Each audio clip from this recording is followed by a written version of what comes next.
Hi, welcome to a very early morning Tucson sailing. We're in quiet mode today because it's a little early in the subdivision, and the neighbor's bedroom is not too far away, and I don't want to wake people up and annoy them any more than I am by working on a trailer at the top of my driveway. This morning I'm going to work on reassembling the springs and the trailer suspension, and so my goal by the end of the day, ideally, is to have the trailer back onto its own four wheels and all ready to roll. So let's get started.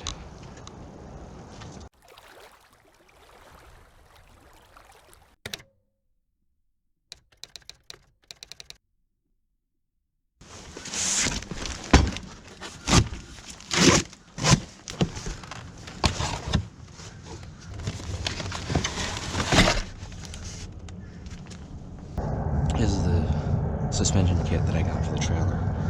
It's 4 new springs and a hanger kit that should be everything I need to replace the springs. I also got 2 sets of U-bolts to bolt the axles onto the springs. So from old to new.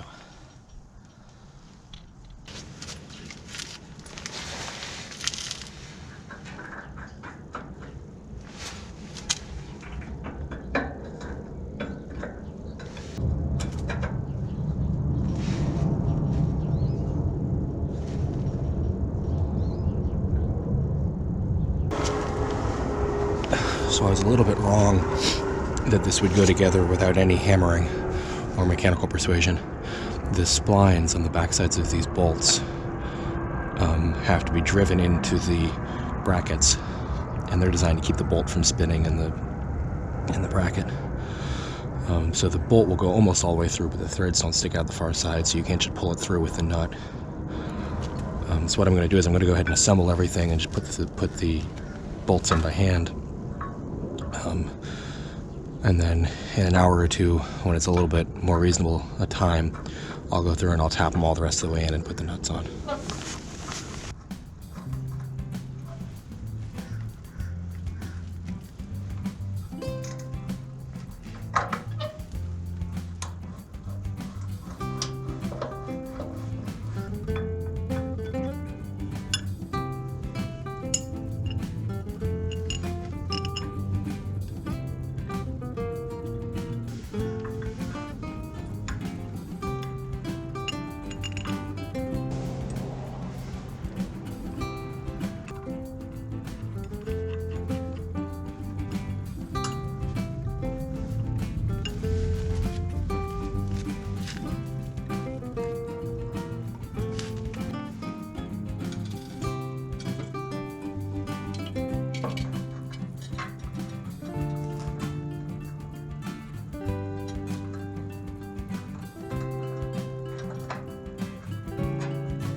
That's super embarrassing. I was trying to screw that one on backwards.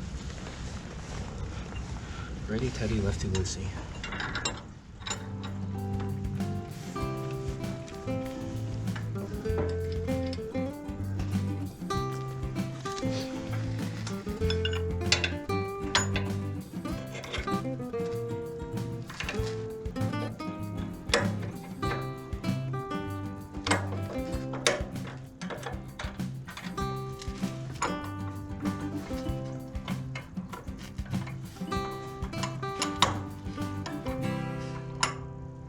The previous brake calipers attached had the brake line going in a slightly different place.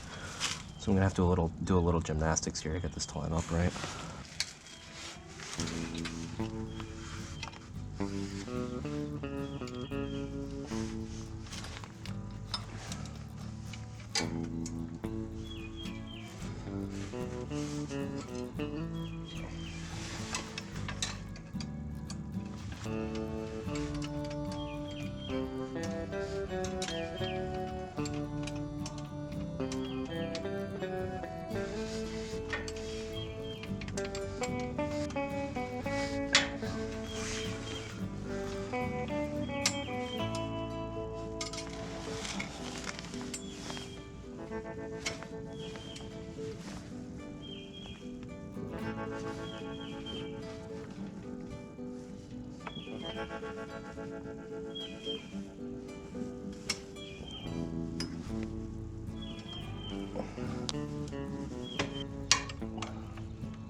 Dang, that's really annoying.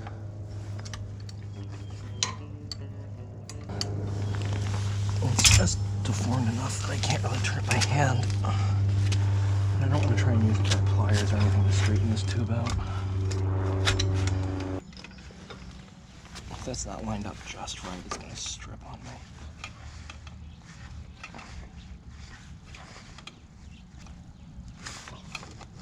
I think I got it.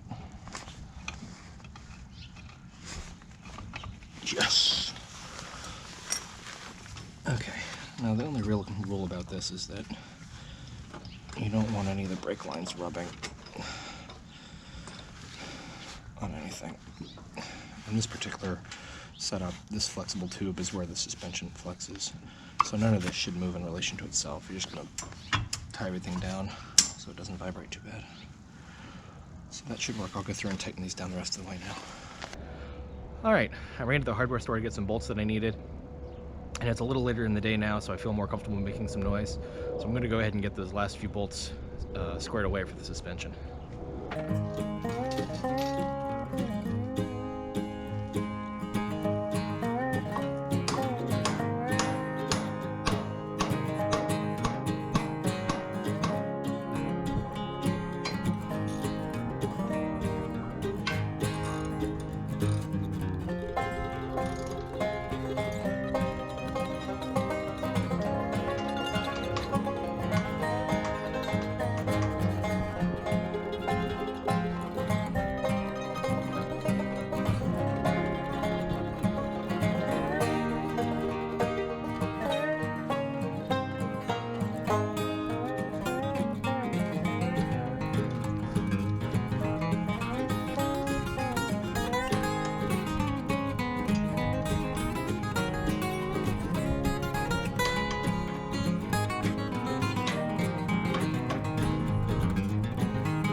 I double checked the manual and the instructions for the for the hanger set that I got.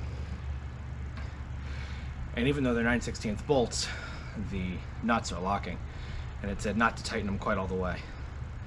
So I went around and I backed off everything just a little bit and retightened it so everything's snug, but it's not to the full like 70 foot-pounds that you'd use for a 9/16 inch bolt. So this should be good to go. Now I just have to get the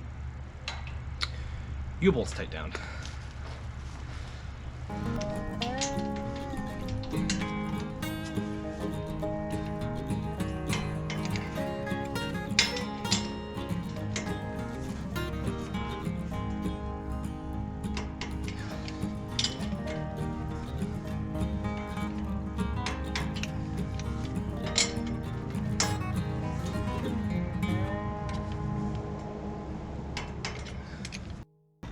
This is the original brake actuator. It was made by Tide.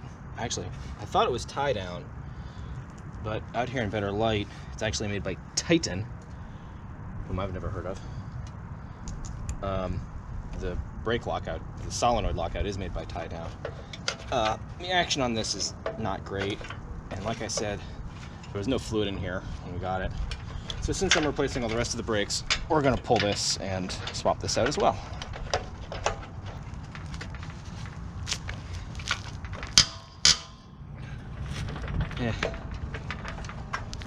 Who am I kidding? I have an impact hammer. Alright, so apparently I didn't get any of that on film. I thought there was just no oil in it, but when I unscrewed the brake line on the back side of the actuator, there was no oil.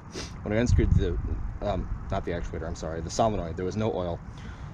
When I unscrewed the solenoid itself, there was a little bit of oil, brake fluid. So I'm thinking it's possible that the solenoid may have actually just been seized and it wasn't opening to allow the brakes to actuate. But we'll replace it anyway. It was held on by 3 big bolts that the impact driver made quick work of.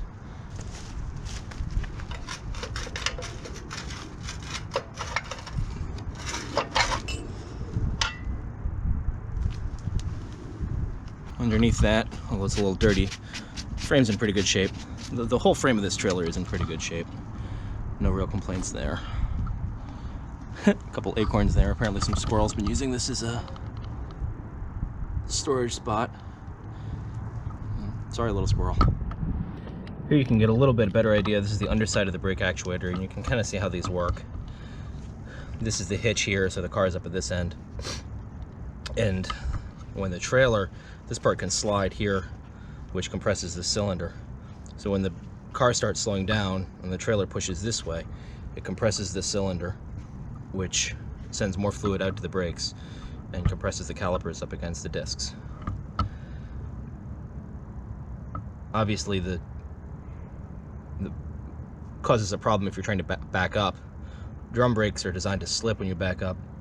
Disc brakes have to have a electrical actuator, electrical solenoid that turns off the brakes when you shift into reverse, which is why this has the round trailer plug instead of the 4 flat trailer plug.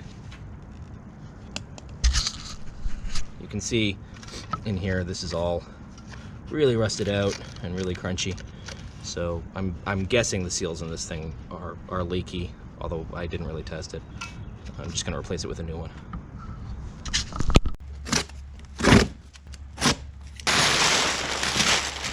Shiny new brake actuator. This is a tie-down 660 brake actuator for disc brakes. This is the only thing I ordered that did not come with its own hardware, so I had to run to the store and get bolts for it. But I got those, and this should be reasonably easy to drop in. Let's see how it goes. The manual called for grade 5 bolts, which you can tell are grade 5 because they've got 3 radial lines on the back side. They're much stronger than ungraded bolts, which have no marking back there. You gotta get these out of the special bin at the hardware store, not the lower bins near the floor with all the rest of the junk. These are about $2.50 a piece, so they're not too bad as long as you don't need a bunch of them. And according to the instructions, the hole pattern should match. Oops. Need this. The hole pattern should match the last brake actuator that was in here, which, if that's true, is going to be really, really convenient. Oh, come on.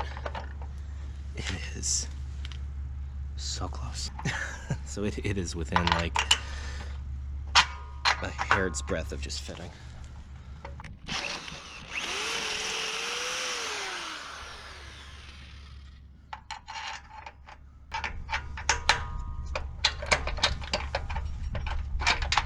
Like I said, it was not much. Now, this actuator has a spot for a 3rd bolt. I double checked the instructions. They use the same bolt pattern on all of this part, but the model 660, which only has a 6,600 pound capacity, doesn't need that last bolt, so we're good to go with just those. These are, once again, grade 5 lock washers, which is kind of silly.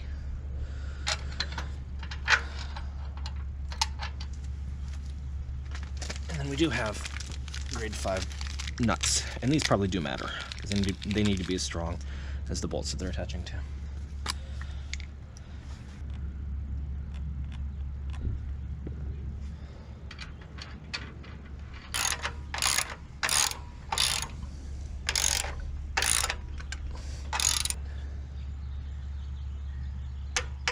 That's one. That's two. This unit, the reverse solenoid is built in, so I need to pull this brake line forward a little bit more than the last one that was in here was.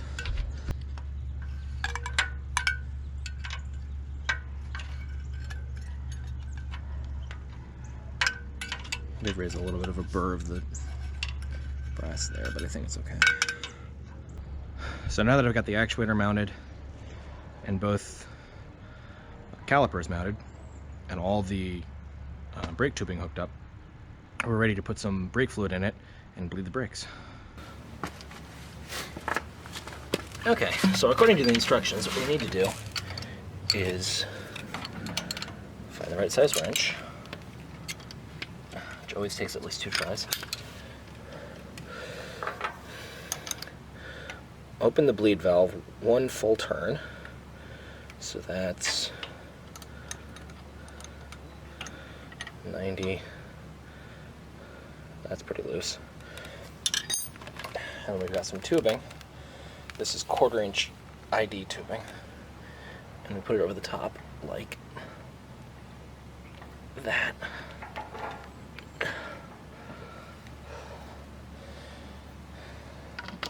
And then that goes into our patent pending, always DOT brake fluid bleeding jar.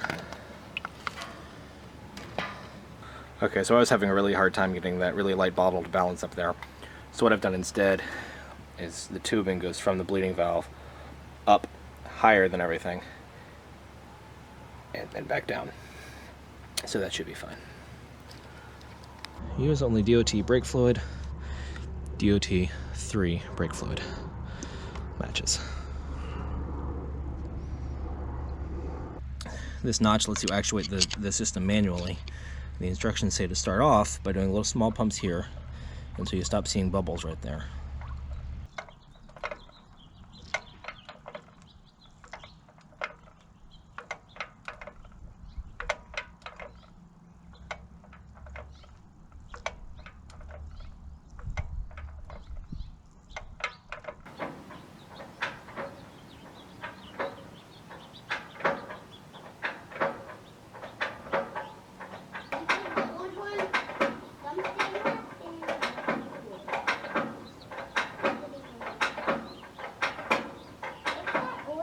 Alright, the tricky part now is we're supposed to close this bleeder valve without taking the tubing off, which might be a little entertaining. I guess it's not that bad. The tubing is slippery enough.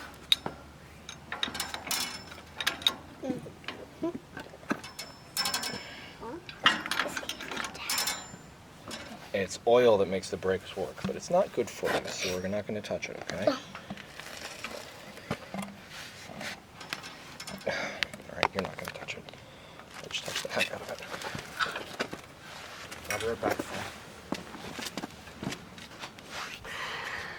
Hi guys, it's Finn. I've been here for a while. I was just playing and eating lunch. So, hi.